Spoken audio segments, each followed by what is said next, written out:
అటు ఇటు అయితే కాంగ్రెస్ అధికారంలోకి వచ్చింది. మరి వచ్చిన తర్వాత ఇప్పుడు సరిగ్గా 22 నెలలు దాటి 23 నెలలు నడుస్తూ ఉన్నది. 23 నెలల్లో కాంగ్రెస్ ప్రభుత్వం ఏం చేసింది హైదరాబాద్లో కానీ బయట తెలంగాణలోని జిల్లాల్లో కానీ అని ఆలోచించుకుంటే నాకంటే బాగా మీకే అర్థమవుతుంది. ఎందుకంటే ఎన్ని మాటలు చెప్పినారు, ఎన్నెన్ని కథలు చెప్పినారు, అరిచేతిలో వైకుంఠం చూపెట్టి ఏం చెప్పినారు. నేను మొన్న సూర్యాపేటకు పోయినా, అక్కడ జగదీష్ రెడ్డి గారు పిలిస్తే ఏదో కార్యక్రమం మన పార్టీ కార్యక్రమం ఉంటే పోయితే మన నాయకుడు ఒక ఆయన ఇంట్లో ఛాయ్ తాగుతందుకు ఆగమన్నాడు. ఆగితే ఆయన నాయకుడు వాళ్ళ అమ్మగారిని తీసుకొచ్చాడు. అన్న మా అమ్మ అని చెప్పిండు. ఎట్లున్నారమ్మా, బాగున్నారా, ఆరోగ్యం బాగుందా అని అడిగితే బాగానే ఉన్న బిడ్డ అన్నది. ఆ నాయకుడికి మొన్న ఈ మధ్యనే పెళ్ళయింది. ఆ పిల్లగాడు చిన్నోడు 25-26 ఉంటే మన రాజ్ కుమార్ పటేల్ లెక్కనే మొన్ననే లగ్గమైంది.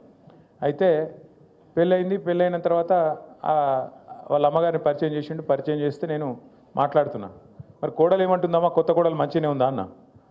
ఏం కోడలు కొడుక ఏమున్నది అన్న. అంటే గిట్లా మాట్లాడబట్టే, కొత్తగా పెళ్ళి అయింది గిట్లా మాట్లాడబట్టే నేను పరిచయం అయినా. ఏమైందమ్మా, ఏమి ఇబ్బంది అంటే ఆమె ఏమన్నది తెలుసా, కోడలు వస్తే నెలకు 2500 రూపాయలు వస్తాయి అనుకున్న కొడుక, ఏ 2000 లేవు 500 లేవు ఏం లేవు అని ఆయమన్నది. ఈ లోపల కోడలు ఆమె గడుస్తున్నది, పిల్ల వచ్చింది. నీకు కూడా 4000 పెన్షన్ వస్తుంది అనుకున్నా, వచ్చిందా అన్నది. అంటే కాంగ్రెస్ వాళ్ళ వల్ల, రేవంత్ రెడ్డి వల్ల ఇలా పరిస్థితి ఏంటంటే అత్తకోడల పంచాయతీలు కొత్తవి వస్తున్నాయి. 2500 వస్తాయని అత్తగారు అనుకున్నది, కోడల పిల్ల 2500 తెస్తుందని అత్తమ్మ ఆశపడ్డది. అత్తమ్మకు 4000 వస్తాయని చెప్పి వాళ్ళు అనుకున్నారు. అత్తగారు వాళ్ళు ఏమనుకున్నారు, తులం బంగారం వస్తుందని అత్తగారు వాళ్ళు కూడా అనుకున్నారు. ముగ్గురికి పంచాయతీ పెట్టిండు ఇప్పుడు రేవంత్ రెడ్డి. అంటే ఎంత జూటబాజ్ మాటలు, ఎంత ధోకేబాజ్ మాటలు అంటే కాంగ్రెస్ వాళ్ళవి. మీరు నమ్మలే, ఇవ్వరు.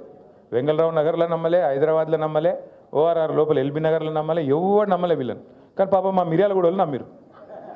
మా భాస్కర్ అన్న కూడా కొట్టిరు. భాస్కర్ అన్న చాలా మంచోడు. ఆయన సొంత పైసలు ఖర్చు పెట్టుకొని ప్రజలకు సేవ చేసే మనిషి ఆయన. పాపం ఆయన ఎందుకు ఓడగొట్టిరు. ఎందుకు ఓడగొట్టిరంటే వాళ్ళకి పాపం ఇలా అర్థం లేదు, తాత్పర్యం లేదు. మోసపోయి నిన్ననే చూసిన వార్త నాకు చాలా ఆశ్చర్యం అనిపించింది.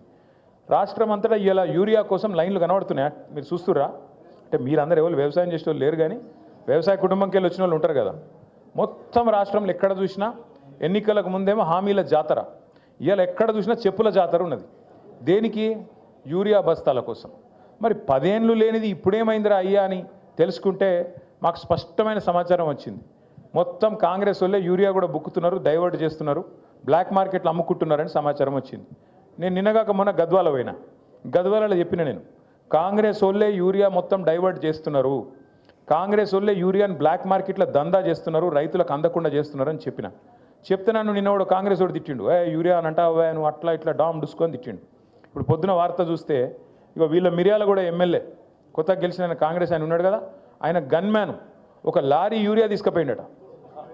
ఆయన గన్మెన్. మరి గన్మెనే లారీ యూరియా తీసుకపోతే ఎమ్మెల్యే ఎంత ఎత్తుకపోవాలి? ఇక మరి మీరు ఒక లారీ లోడ్ గన్మెన్ ఎత్తుకపోతే ఎమ్మెల్యే సాబ్ కనీసం ఒక గోదామని ఎత్తుకపోవన్నా వద్దా? ఇజ్జత్కా సవాల్. గట్లున్నది కాంగ్రెస్ వాళ్ళ కథ. ఆఖరికి యూరియా కూడా బుక్తారే, నాకు అర్థం కాదు. అది కూడా తింటారా? రైతుల నోటికాడి ముద్ద గసొంటోళ్ళు కాంగ్రెస్ వాళ్ళు. ఇక వాళ్ళు చెప్పిన అబద్ధాలు ఇని ఇప్పుడు వస్తారు మళ్ళీ గంగలరావు నగర్కి. తుమ్మల నాగేశ్వరరావు వస్తారు, పెద్ద మనిషి, మంత్రి కాబట్టి ఆయన కొద్దిగా వజూదు ఉంటుంది, ఏమని చెప్తే మన వజన్ ఉంటుందేమో అని మనం అనుకుంటాం. వచ్చి చెప్తాడు, అమ్మ మీకు తులం బంగారం ఇస్తా అంటాడు. ఈరోజు నేను చెప్తున్నా, రాసి పెట్టుకొని తులం బంగారం కాదు, వీళ్ళు మీ మెడల పుస్తలతాడు గుంజుకోకపోతే వాళ్ళే గొప్పోళ్ళు. పచ్చి లంగాలు కాంగ్రెస్ వాళ్ళు. తులం బంగారం కాదు, తులం ఇనిమియారు, మీ మెడల పుస్తలతాడు కూడా జాగ్రత్తగా పెట్టుకోరు వాళ్ళు వచ్చినప్పుడు, ఎందుకంటే మంచోళ్ళు అయితే కాదు. ఇంకెన్ని మాటలు చెప్పారు మీకు. 4000 పెన్షన్ ఇస్తాం, 2000 కాదు 4000. కేసీఆర్ ముసలమ్మకి ఇస్తున్నాడు, లేకపోతే ముసలాయికి ఇస్తున్నాడు, మేము ఇద్దరికి ఇస్తాం, ఇద్దరు కంపల్సరీ ఇస్తామన్నారు. వచ్చినాయా మరి 4000? 22-23 నెలలు అయిపోయాయి. 4000 పెన్షన్ పత్తలేదు, 2500 యాదికి లేదు. ఆ రోజు డైలాగ్ కొట్టిండి పెద్ద మనిషి డిప్యూటీ సీఎం బట్టి విక్రమార్క. ఒక ఆయన పాపం టీవీలో అడిగిండు బట్టి విక్రమార్క గారిని, అయ్యా మరి మీరు చెప్పే హామీలు వింటుంటే మొత్తం 420 హామీలు అయినాయి, 420 హామీలు అయినాయి, మరి ఇవన్నీ కూడితే ఒక 5-6 రాష్ట్రాల బడ్జెట్ సరిపోదు, యాడికెళ్ళి ఇస్తావా పైసలు అన్నాడు. ఏమన్నాడు ఎరికేనా ఆయన? మేము కాంగ్రెస్ వాళ్ళం ఏమనుకున్నారు మీరు? మేము 125 సంవత్సరాల చరిత్ర మాది, ఒక్కొక్కరు 6-6 ఫీట్లు ఉన్నాం మేము. కేసీఆర్ బక్కగున్నాడు, మేము దొడ్డుగున్నాం, మంచి తెలివితేటలు పుష్కలంగా ఉన్నాయి మాకు. మేము మొత్తం ఎట్లా ఆదాయం ఎట్లా పెంచాలి, ఎట్లా ఆదాయం పంచాలి అవన్నీ మేము చూస్తాం. కొత్త అప్పులు చేయం, సంపద పెంచుతాం, అందరికి ఇచ్చిన హామీలు నిలబెట్టుకుంటాం, 100 రోజుల్లోనే 6 గ్యారంటీలు అమలు చేస్తాం, ఇగో బాండ్ పేపర్ మీద కూడా రాసిస్తున్నాం అన్నాడు. ఇవాళ మీరు చూసింటారు పేపర్లో వార్త వచ్చింది, పిల్లలకు వీళ్ళు ఫీజు రీయింబర్స్మెంట్ ఇస్తలేరు, సర్టిఫికెట్లు ఇస్తలేరు కాలేజీలో. వీళ్ళు ఫీజు రీయింబర్స్మెంట్ కట్టాలి కదా. రాజశేఖర రెడ్డి గారు ఉన్నప్పుడు ఒక పథకం తెచ్చిండు, మంచి పథకం. ఏంటిది అది? పిల్లలు ప్రైవేట్ కాలేజీలో చదువుకుంటే వాళ్ళకు కాలేజీలకు పిల్లల తరఫున ఫీజు కట్టాలి, అది ఫీజు రీయింబర్స్మెంట్. మన గవర్నమెంట్ వచ్చినప్పుడు, కేసీఆర్ గారి గవర్నమెంట్ వచ్చినప్పుడు కాంగ్రెస్ వాళ్ళు, అప్పుడున్న కాంగ్రెస్ ప్రభుత్వం మన మీద ఒక 3,000 కోట్ల బాకీ ఇడిచిపెట్టిపోయింది. ఇడిచిపెట్టిపోతే ఆ 3,000 కట్టినాం. ఆ 3,000తో పాటు 9.5 సంవత్సరాల్లో మరొక 17,000 కోట్లు కట్టినాం. అంటే 20,000 కోట్ల రూపాయలు పిల్లల ఫీజు రీయింబర్స్మెంట్ కోసం మనం కట్టినాం. అంతేగాని కాంగ్రెస్ వాడు ఇడిచిపెట్టిపోయిన బాకీ కాంగ్రెస్ వాడు కట్టాలి, నాకేం సంబంధం అని మనం అనలే. బరాబర్. ఎందుకంటే గవర్నమెంట్ అనేది కంటిన్యూగా ఉండాలి. ఒకడు ఉంటాడు, నెక్స్ట్ ఇంకోటి వస్తాడు, అటెండ్కి ఇంకోటి వస్తాడు. ఎవరున్నా ప్రజలకు ఇచ్చిన వాగ్దానం అమలు చేయాలి.